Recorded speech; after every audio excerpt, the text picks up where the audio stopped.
بعض لوگ جب سنت پڑھتے ہیں نا نماز میں تو نیت دل میں کر رہے ہوتے ہیں کہ یہ نماز واسطے رسول کے. تو دیکھیں اس کے دو مطلب ہو سکتے ہیں. ایک تو یہ کہ عبادت تو میں اللہ کے لیے کر رہا ہوں، لیکن رسول کے واسطے کا مطلب یہ ہے کہ نبی صلی اللہ علیہ وسلم جب قیامت کے دن ملیں گے، آپ سے میری ملاقات ہوگی، تو آپ صلی اللہ علیہ وسلم بھی خوش ہوں گے کہ اس نے میری سنت کو زندہ کیا. تو اس مفہوم کے تحت وہ یوں کہہ رہا ہوتا ہے کہ اللہ کے رسول کے واسطے، یعنی عبادت تو اللہ ہی کے لیے، لیکن رسول اللہ صلی اللہ علیہ وسلم کی شفاعت کا میں مستحق بن جاؤں، اور آپ صلی اللہ علیہ وسلم کی سے جب بروز محشر ملاقات ہو تو آپ صلی اللہ علیہ وسلم مجھ سے خوش ہوں گے کہ چل بھائی تو نے میری سنت کو ماشاءاللہ زندہ کیا. تو یہ نیت ہو سکتی ہے. اور دوسری نیت یہ ہو سکتی ہے کہ میں یہ رسول کو خوش کرنے کے لیے نماز پڑھ رہا ہوں، یعنی یہ نماز ہے ہی رسول کے لیے، اللہ کے لیے نہیں ہے. تو یہ تو خالص شرک ہے. عبادت تو صرف اللہ کے لیے ہوتی ہے. لیکن اگر پہلی والی نیت ہے نا تو وہ شرک تو نہیں ہے، لیکن بہرحال شرک کا ذریعہ بن سکتی ہے وہ. تو اس لیے ہم جب نماز میں نیت کریں تو بس اللہ کے لیے پڑھ رہا ہوں، اتنا کافی ہے. باقی نبی صلی اللہ علیہ وسلم تو بروز محشر جب آپ کے علم میں یہ بات لائی جائے گی کہ یہ سنتوں کو بھی زندہ رکھتا تھا، تو آپ صلی اللہ علیہ وسلم کی رضا تو ہمیں انشاءاللہ ملے گی، اور آپ صلی اللہ علیہ وسلم کی شفاعت کا ذریعہ یہ چیز بنے گی، اور حوض کوثر سے پانی پینے کا ذریعہ بنے گی. تو ایسی نیت کرنا جس میں شرک کا وہم بھی ہونا، اس نیت سے ہمیں اجتناب کرنا چاہیے، کیونکہ عبادت ہے نا. عبادت میں پھر شرک میں اور توحید میں بڑا باریک سا فرق رہ جاتا ہے. تو عبادت کو ایسی نیت ہو کہ بالکل آپ اس کو ایکسپلین کر سکیں. تو ایسے مبہم الفاظ نیت میں نہیں کہنے چاہیے، نہ سوچنے چاہیے. تو سیدھا سیدھا نیت کریں، بس اللہ کے لیے میں نماز پڑھ رہا ہوں، بس اتنی نیت کافی ہے. پہلے سوال ہے جی محمد صاحب کی طرف سے، جو انڈیا سے ہیں. کیا نماز میں نیت کے لیے یہ کہنا ضروری ہے کہ میں 4 رکعت فرض نماز پڑھ رہا ہوں، منہ میرا کعبہ شریف کی طرف، امام صاحب کے پیچھے، یا دل میں ہی پتا ہو کہ آپ 4 رکعت فرض پڑھ رہے ہیں تو یہ بھی کافی ہوگا؟ دیکھیں، یہ کہ منہ میرا کعبہ شریف کی طرف اور اس امام کے پیچھے، تو منہ تو کعبہ شریف کی طرف ہوتا ہے تو نماز ہوتی ہے، اس لیے اس کی نیت ضروری نہیں ہے. باقی یہ کہ امام کے پیچھے میں دل میں اتنا ارادہ کافی ہے کہ میں جماعت سے نماز پڑھ رہا ہوں، اب اکیلا نہیں پڑھ رہا. بعض دفعہ انسان صف میں کھڑا ہوتا ہے، اپنی نیت باندھ لیتا ہے، تو دل میں بس اتنا ارادہ ہوتا ہی ہے. جب آپ صف میں کھڑے ہیں تو اور کیا کرنے کے لیے کھڑے ہیں؟ اپنی نماز تھوڑی پڑھنے کے لیے کھڑے ہیں. تیسرا مسئلہ یہ کہ 4 رکعت فرض پڑھ رہا ہوں، 2 رکعت فرض پڑھ رہا ہوں، یہ نیت لغو ہے. آپ فجر کے 2 فرض پڑھ رہے ہیں اور آپ نیت یہ کریں میں 4 پڑھ رہا ہوں، تو بھی فجر کے 2 ہی ہوں گی، اس سے کوئی فرق نہیں پڑے گا، کیونکہ وہ اللہ کی طرف سے پہلے سے 2 رکعت متعین ہے. آپ کے 4 کہنے سے وہ فرق نہیں پڑے گا. ظہر میں آپ نے یہ نیت کر لی کہ میں ظہر کی 2 رکعت پڑھ رہا ہوں، تو بھی نماز آپ کی ہو جائے گی، کیونکہ ظہر کی 4 رکعت ہوتی ہیں، 2 ہوتی نہیں ہیں. سفر میں آپ نے 2 پڑھنی ہے، اگر آپ نے یہ نیت کر لی میں 4 پڑھ رہا ہوں تو بھی 2 ہی پڑھنی پڑیں گی اور نماز ہو جائے گی، کیونکہ سفر میں اللہ کی طرف سے 2 متعین ہے. تو صرف اتنی نیت کرنی ہے کہ ظہر ہے یا عصر ہے، کیونکہ ظہر میں آپ کے پاس یہ بھی آپشن تھا کہ آپ پچھلی کوئی قضا پڑھ لیں، یہ بھی آپشن تھا کہ سنت پڑھ لیں، یہ بھی آپشن تھا کہ فرض پڑھ لیں. تو یہ 3 آپشن تھے آپ کے پاس، تو ان میں سے ایک کو آپ نے خود متعین کرنا ہے کہ فرض پڑھ رہا ہوں یا سنتیں. نمبر 2، ظہر پڑھ رہا ہوں یا پچھلی کوئی قضا پڑھ رہا ہوں. تو جب آپ نے یہ نیت کر لی کہ نہیں جی ظہر ہے، تو وہ 4 رکعتیں 2 رکعتیں یہ لغو کام ہو جائے گا، اس کی ضرورت نہیں ہے. بس اتنی نیت کہ ظہر ہے اور فرض ہے، بس. یعنی فرض سے میری مراد کہ ظہر ہے، آج کی ظہر ہے، یہ بھی ضروری نہیں کہ فرض ہے، کیونکہ ظہر تو ہے ہی فرض، تو سنت نہیں ہے. سنتیں پڑھ رہے ہیں تو دل میں یہ نیت ہو کہ یہ ظہر میں سنت پڑھ رہا ہوں، میں فرض نہیں پڑھ رہا. تو بس اتنی کافی ہے. آج کل نیتوں میں بہت زیادہ غلو ہونے لگا ہے. نماز میں نیت ضروری ہے یا تکبیر کہنا کافی ہے؟ فرض نماز میں نیت کرنی ہوگی یا صرف اللہ اکبر بولنا ہوگا؟ اگر نیت کرنی ہوگی تو وہ اردو میں کریں یا عربی میں کریں. سلمہ صاحبہ دبئی سے. دیکھیں، نیت نماز میں ضروری ہے، لیکن نیت دل کے ارادے کا نام ہے، اور دل میں ارادہ انسان اپنی زبان میں ہی کرتا ہے جو اس کی مدر لینگویج ہے. بس دل میں نیت کرتا ہے میں نماز پڑھ رہا ہوں، تو بس اتنا کافی ہے. پھر جو نماز ہے اس کی نیت کر لیں، ظہر کی ہے تو ظہر کی نیت کر لیں، عصر کی ہے تو عصر کی، فرض کی ہے تو فرض کی کر لیں. بس دل میں نیت کافی ہے، اس کا انگلش عربی اردو سے کوئی تعلق نہیں ہے. نماز کی نیت کیا زبان سے ضروری ہے؟ نماز کی نیت کا کیا حکم ہے؟ دل میں نیت کافی ہے یا لفظوں سے نیت کرنا ضروری ہے؟ ابرار احمد سومرو سکھر سے. نہیں جی، نیت تو دل کے ارادے کا نام ہے، بلکہ فقہا نے لکھا ہے کہ دل میں ارادہ تھا ظہر پڑھ رہا ہوں اور واقعی ظہر کی نماز تھی، زبان سے نکل گیا کہ عصر پڑھ رہا ہوں، تو نماز ادا ہو جائے گی، اس لیے کہ دل میں صحیح ارادہ کیا ہوا ہے. اور اگر ظہر پڑھ رہا ہے، دل میں ارادہ کر لیا عصر پڑھ رہا ہوں، زبان سے نکل گیا ظہر پڑھ رہا ہوں، تو نماز نہیں ہوگی. حالانکہ زبان سے صحیح نکلا ہے لیکن چونکہ دل میں اثر تھا تو نہیں ہوگی. تو اس لیے دل میں ارادہ ہے اصل نماز کے لیے، زبان سے نیت ضروری نہیں ہے.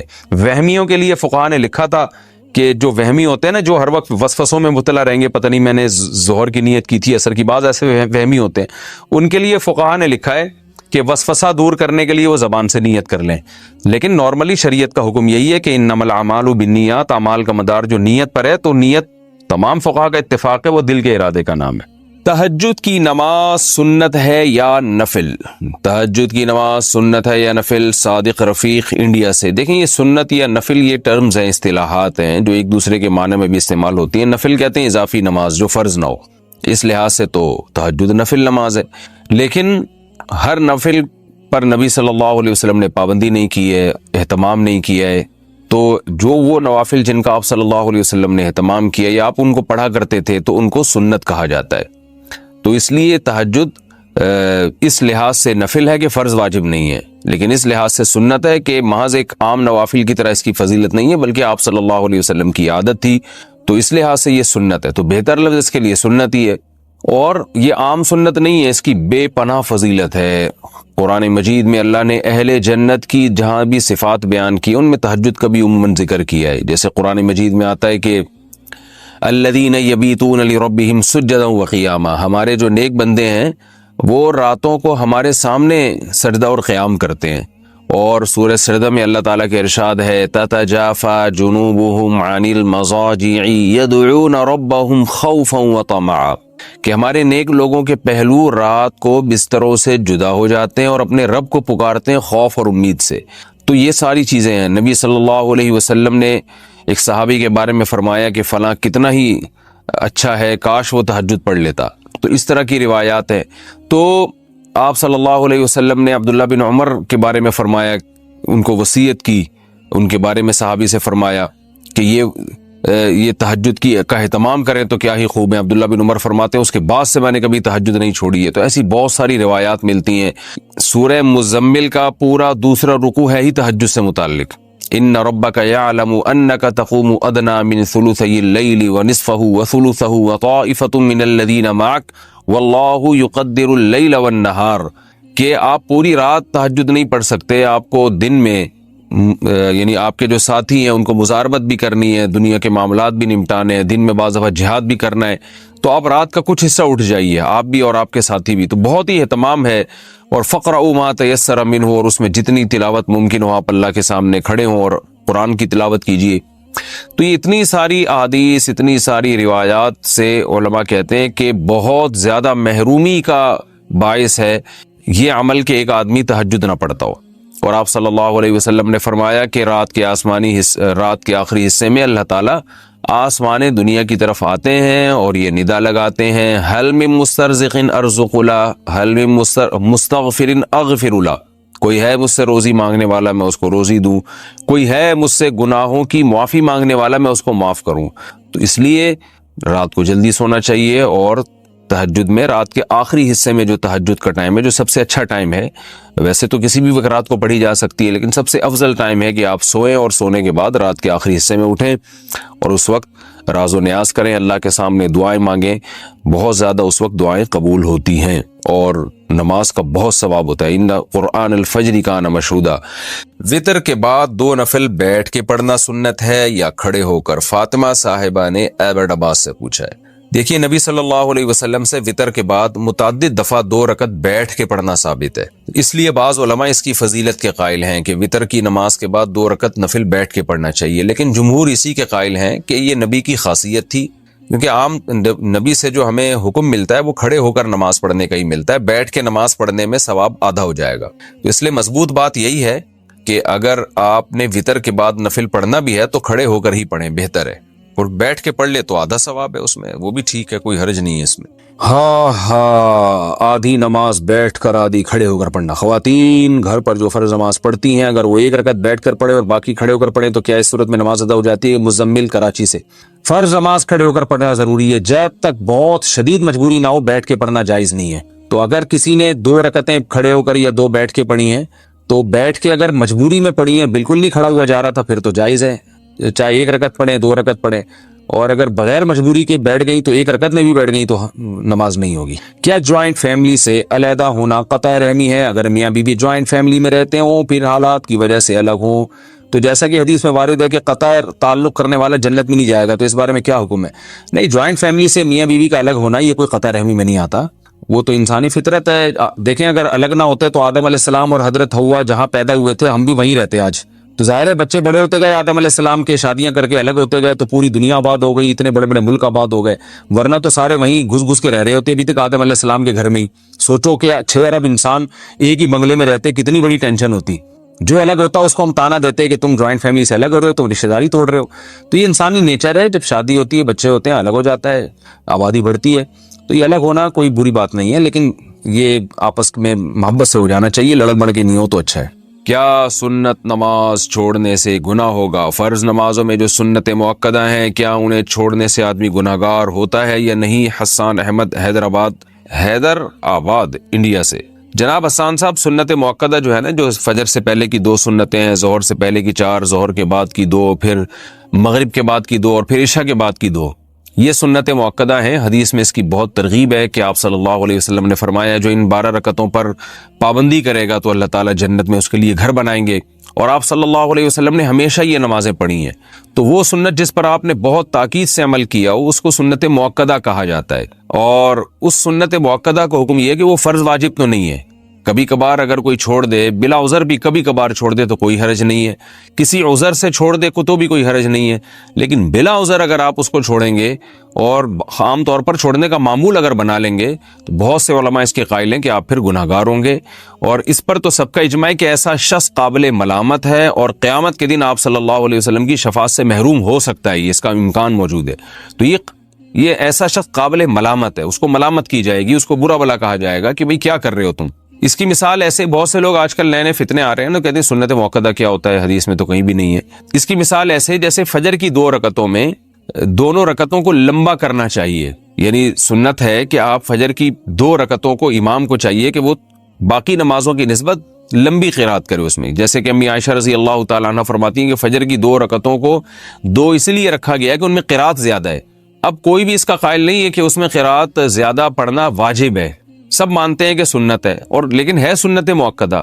اب جو لوگ سنتوں کو نہیں مانتے نا، کہتے ہیں سنت مؤکدہ کوئی ضروری نہیں ہے، پڑھ لو مرضی نہیں پڑھو، آج کل ایسے فتنے پیدا ہو رہے ہیں، تو ان کو آپ یہ ایک الزامی جواب کے طور پہ یہ کہا کریں کہ اگر کوئی امام فجر کی نماز میں 1 رکعت میں انا اعطیناک الکوثر پڑھتا ہے، دوسری میں قل واللہ احد پڑھتا ہے اور رکوع کر کے سلام پھیر کے نماز ختم، روزانہ وہ یہی کر رہا ہے، تو کیا آپ اس امام کے اس عمل کو صحیح قرار دیں گے؟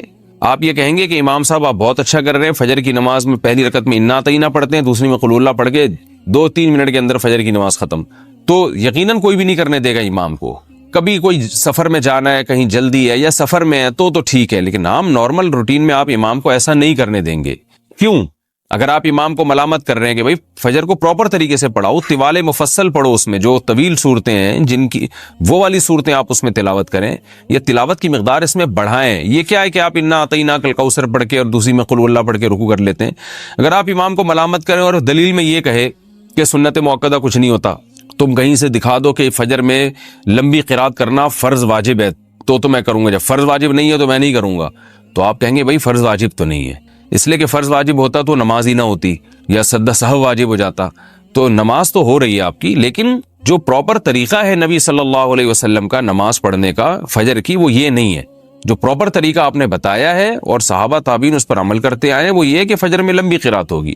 تو اسی طرح یاد رکھیں کہ فجر سے پہلے 2 سنتیں ہو گئیں، ظہر سے پہلے 4 سنتیں ہو گئیں، ظہر کے بعد 2 سنتیں ہو گئیں، یہ جو سنت مؤکدہ ہیں یہ بھی فرض واجب نہیں ہے، لیکن نبی ان کو اگر آپ مسلسل چھوڑنا شروع کر دیں تو یہ کہا جائے گا بھائی نبی صلی اللہ علیہ وسلم کا یہ پراپر طریقہ نہیں ہے۔ آپ فجر کی 2 فرض جب بھی پڑھتے تھے اس سے پہلے 2 سنتیں لازمی پڑھتے تھے، آپ ظہر کی 4 سنتیں جب بھی پڑھتے تھے اس سے پہلے ظہر کے 4 فرض جب بھی پڑھتے تھے اس سے پہلے 4 سنتیں لازمی پڑھتے تھے، اس کے بعد 2 سنتیں بھی پڑھتے تھے، پھر مغرب کے بعد 2 سنتیں پڑھا کرتے تھے، عشاء کے بعد 2 سنتیں پڑھا کرتے تھے۔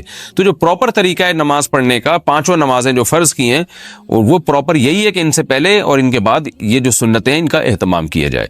تو اس لیے ان سنتوں کا بہت زیادہ اہتمام کرنا چاہیے. اور آج کل جو ایک جدت پسندی معاشرے میں پھیلی ہوئی ہے کہ سنت موقدہ کا بالکل ہی لوگوں نے انکار کرنا شروع کر دیا ہے, بس فرض پڑھو اور باقی کوئی کچھ بھی نہیں ہے, تو یہ غلط ہے. ہاں کبھی جلدی ہو, سفر میں ہو, کبھی یعنی سفر میں بھی ٹریولنگ کے دوران اس میں آپ سنتیں چھوڑ سکتے ہیں.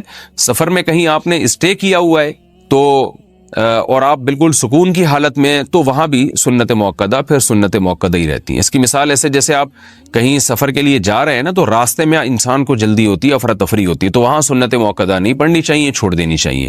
لیکن کہیں آپ پہنچ گئے, آپ نے کا اسٹے ہے وہاں, آرام سے آپ نے ایک ہفتہ گزارنا ہے, تو آپ سکون کی حالت میں, تو پھر سنت موقدہ وہاں پر سنت موقدہ ہی بن جاتی ہیں. کیونکہ سنت موقدہ کا تعلق اس سے ہے کہ حرج ہو رہا ہے کہ نہیں ہو رہا پڑھنے میں. تو جہاں حقیقت میں حرج ہوگا وہاں سنت موقدہ چھوڑی جا سکتی ہے, جہاں نہیں ہے تو وہاں نہیں چھوڑی جا سکتی. تو کبھی کبھار کوئی چھوڑ دے تو کوئی حرج نہیں ہے, کسی عذر سے چھوڑ دے تو بھی کوئی حرج نہیں ہے. لیکن چھوڑنے کا معمول بنا لینا, یہ آدمی بعض علماء کے نزدیک گناہگار ہے, ورنہ قابل ملامت تو سب کے نزدیک ہے. کیا صرف فرض نماز پڑھنا ٹھیک ہے؟ اگر کوئی شخص سنت موقدہ اور غیر موقدہ اور نوافل چھوڑ کر صرف فرض اور واجب ہی ادا کرتا ہے تو کیا اسے گناہ ہوگا اور آخرت میں حساب ہوگا یا نہیں؟ نیز کیا اس کی قضا کرنی ہوگی؟ دیکھیں, نوافل چھوڑ دیتا ہے یا سنت غیر موقدہ چھوڑ دیتا ہے تو کوئی گناہ نہیں ہے. لیکن اگر صرف سنت یعنی فرائض پہ اکتفا کرتا ہے اور سنت موقدہ کبھی بھی نہیں پڑھتا تو پھر یہ گناہگار ہے. کیونکہ سنت موقدہ کو ہمیشہ کے لیے ترک کر دینا, علماء کہتے ہیں اس میں گناہ کا خطرہ ہے اور یہ شخص قابل ملامت ہے. کیونکہ سنت موقدہ یہی ہے جس کی تاکید بہت زیادہ ہے. جیسے فجر کی 2 سنتیں آپ صلی اللہ علیہ وسلم ہمیشہ پڑھا کرتے تھے, حتیٰ کہ فجر کی سنتیں سفر میں بھی نہیں چھوڑی آپ صلی اللہ علیہ وسلم نے.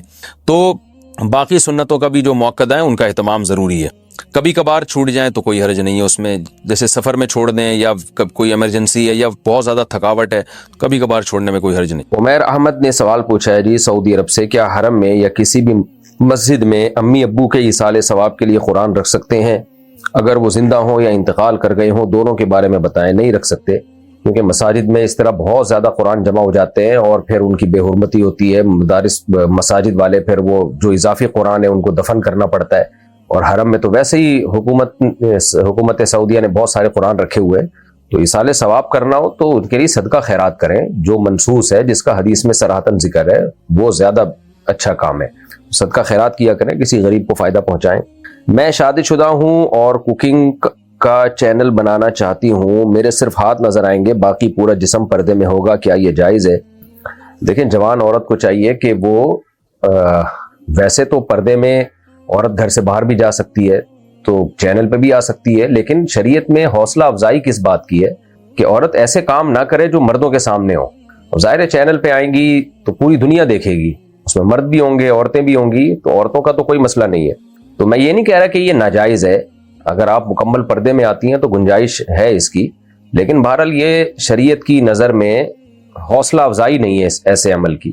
کہ کوئی مجبوری ہو تو ایک الگ بات ہے, لیکن اگر مجبوری نہیں ہے اور آپ کے شوہر کما رہے ہیں تو پھر آپ کو چاہیے کہ آپ نہ آئیں تو زیادہ بہتر ہے. جائز ہے, بہرحال ناجائز ہونے کی کوئی دلیل نہیں ہے.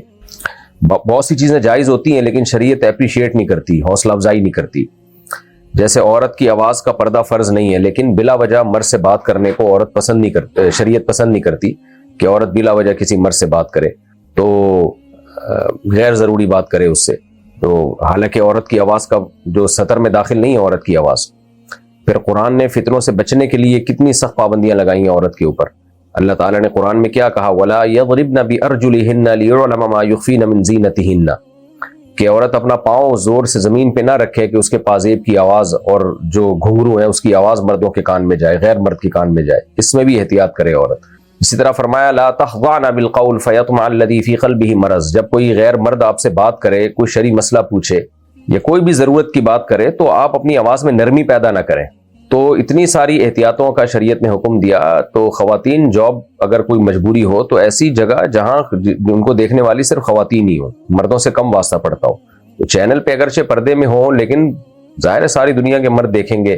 ایک ایجڈ خاتون ہو تو ایک الگ بات ہے, عمر زیادہ ہو گئی ہو, بوڑھی عورت ہو تو ایک الگ بات ہے, اس میں تو گنجائش ہے, یعنی اس میں امید ہے انشاءاللہ کوئی حرج نہیں ہوگا. لیکن جوان لڑکی بے پردہ ہو کے آنا تو بہرحال ناجائز ہے, اور اگر پردے میں بھی آئے تو بھی قابل تعریف نہیں ہے.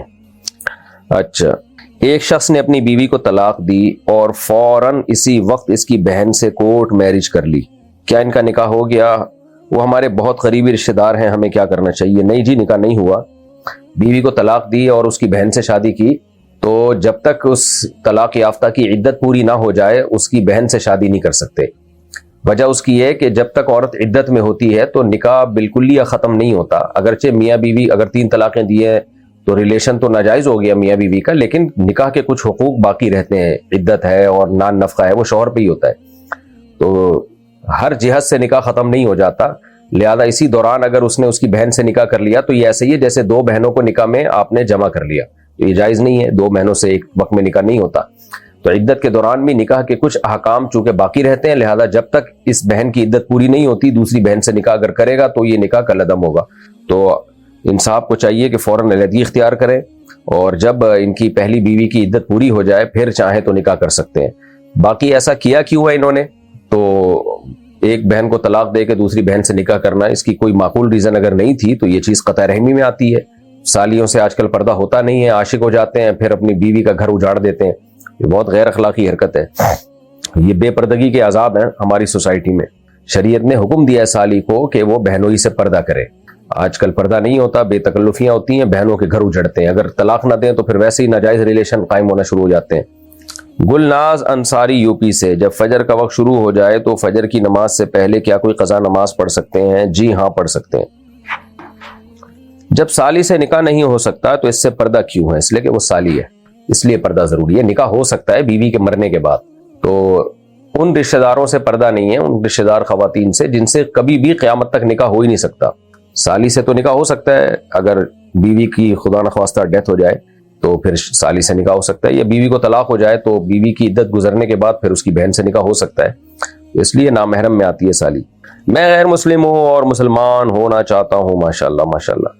جب سے گھر والوں کو یہ بات پتہ چلی ہے وہ مجھ سے بہت خفا رہتے ہیں، میں نے ان کو سمجھایا لیکن وہ یہ کہتے ہیں کہ جاؤ کہیں مسلمانوں میں رہو، مجھے کیا کرنا چاہیے؟ کیا جا کر کسی دوسرے شہر میں مسلم کمیونٹی میں رہنا چاہیے؟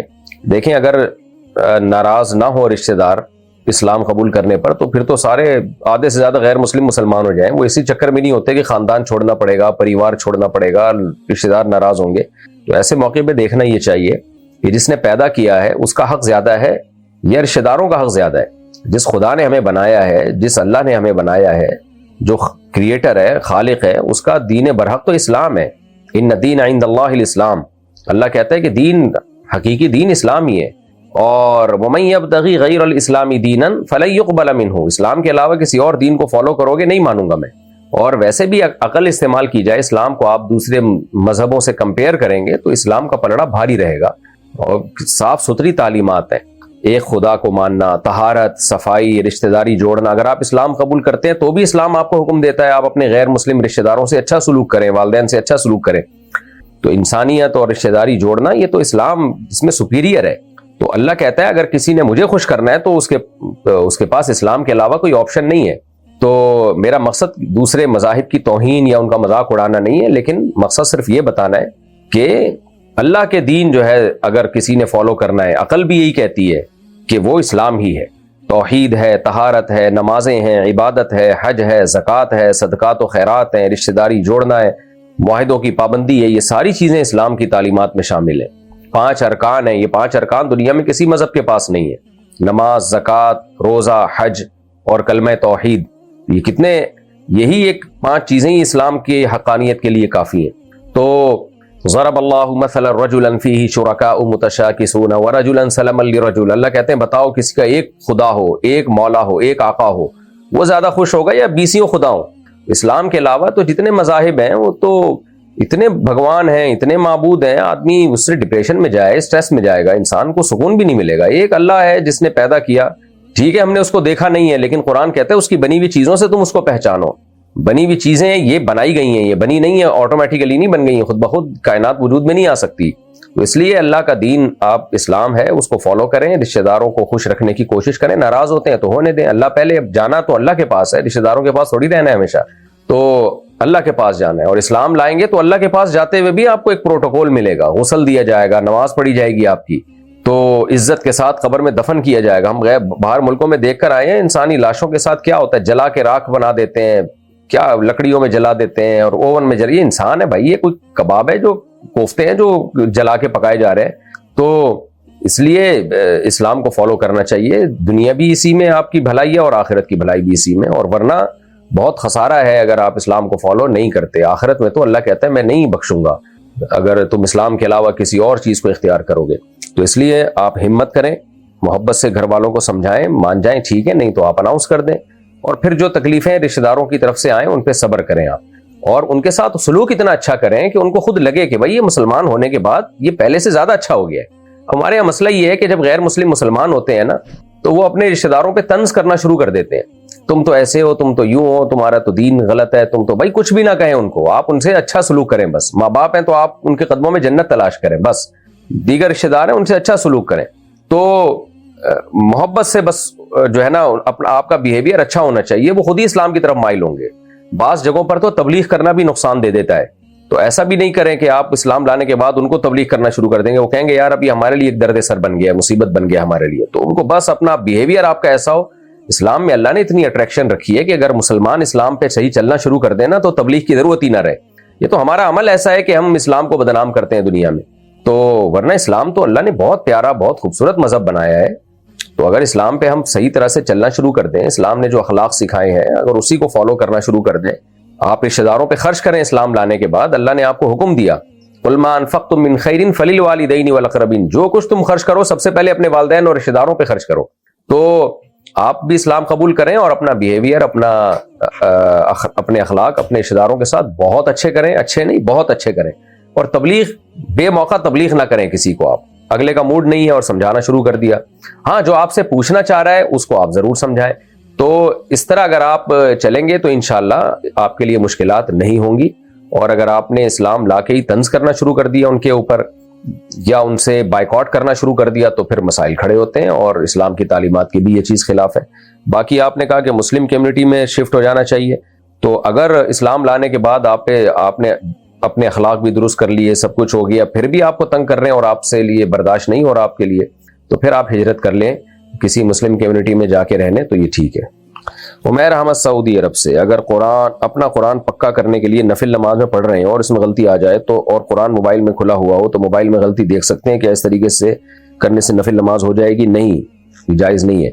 باقی اس پہ میں تفصیلی مدلل کلپ کسی وقت ریکارڈ کروا دوں گا کہ جس حدیث سے استدلال کیا جاتا ہے. ٹھیک ہے, بعض اسلاف میں بعض حضرات کی یہی رائے تھی کہ قرآن دیکھ سکتے ہیں موبائل وغیرہ میں, لیکن جو جمہور کی رائے ہے اور مضبوط رائے ہے وہ یہی ہے کہ یہ عمل درست نہیں ہے. میرے شوہر اپنی فیملی کو خوش کرنے کے لیے نیاز کر رہے ہیں اور کہہ رہے ہیں کہ نیت اللہ کی کروں گا, تو کیا شرک کا کام اللہ کی نیت سے کرنا جائز ہوگا؟ جب نیت اللہ کی کریں گے تو یہ شرک رہے گا ہی نہیں نا. باقی یہ کہ بدعت ہے تو بدعت کا گناہ ہوگا, تو ان سے کہ مت کریں, یہ شرک نہیں ہوگا. مرچوں سے نظر اتارنا کیسا ہے؟ کچھ بھی نہیں ہے, ہمیں ڈراوے بازی ہے. تو لوگ کہتے ہیں ہم جب مرچوں سے نظر اتارتے ہیں تو بچہ ٹھیک ہو جاتا ہے. وہ بیمار ہی اس لیے شیطان اس کو کرتا ہے کہ شیطان کو پتا ہوتا ہے کہ یہ اس کے ابا اور اماں جو ہے وہمی ہے, تو وہ کچوکے لگاتا ہے بچوں کو, بچے روتے ہیں, چیختے ہیں, تنگ کرتے ہیں. تو جب آپ مرچیں جلاتے ہیں تو شیطان تنگ کرنا چھوڑ دیتا ہے تاکہ مرچوں پہ آپ کا اعتقاد بڑھ جائے. تو اس لیے اگر آپ شیطان کو مایوس کر دیں, بچہ روتا رہے, آپ کہیں ڈاکٹر سے علاج کراؤں گا, یا جو سنت رقیہ ہے سورہ فلق سورہ ناس پڑھ کے دم کر دیں بس کافی ہے. تو اس سے زیادہ میں آگے نہیں بڑھوں گا, تو شیطان تھوڑے دنوں میں مایوس ہو کے اپنا بوریہ بسل لے کے گول کر جاتا ہے. تو یہ جو اس طرح کے ٹوٹکوں سے جن کو شفا ملتی ہے وہ زیادہ خطرناک ہے. یہ اس کی علامت ہوتی ہے کہ شیطان نے اب اس گھر میں ڈیرے لگا لیے. شیطان اب بچوں کو بھی تنگ کرے گا, چھیڑے گا بھی, اور شیطان کو پتا ہے کہ یہ آدمی یہ مرچیں جلائے گا, کوئی یہ سل بٹے گھمائے گا, پتہ نہیں کیا کیا اوٹ پٹانگ حرکتیں ہو رہی ہوتی ہیں. میرے اللہ نے اتنی ماشاءاللہ اللہ نے مجھے اولاد دی, اللہ نظر بس سے بچائے. ہم تو نہ کبھی مرچیں جلائی ہم نے, نہ کبھی اس طرح کے ٹوٹکے کیے. جب ہم فیس بک چلاتے ہیں تو اس میں بہت سے لوگوں نے پوسٹ کی ہوتی ہے کہ اس پوسٹ کو اللہ کے لیے یا نبی کے لیے لائک کرو, اور بہت سی پوسٹوں میں لکھا ہوتا ہے کہ اگر اس پوسٹ کو لائک کرو گے تو خوشخبری ملے گی. کیا ہم ان کو اسکپ کر سکتے ہیں یا ان کو لائک کرنا ضروری ہے؟ ان کو اسکپ کرنا ضروری ہے, لائک کرنا تو ناجائز ہے بالکل. میں پاکستان میں رہتا ہوں, مسلمان ہوں, میری یہ گرل فرینڈ ہے جو ہندو ہے, مسلمان ہونا چاہتی ہے, مجھ سے شادی کرنا چاہتی ہے. مجھے کیا کرنا ہوگا؟ آپ کو اس کو مسلمان کرنا ہوگا, پھر اس سے شادی کرنی ہوگی, اور پھر اس رشتے کو نبھانا ہوگا. یہ کرنا ہوگا آپ نے, کرو گے پھر بھی نہیں, اللہ توفیق دے. بہرحال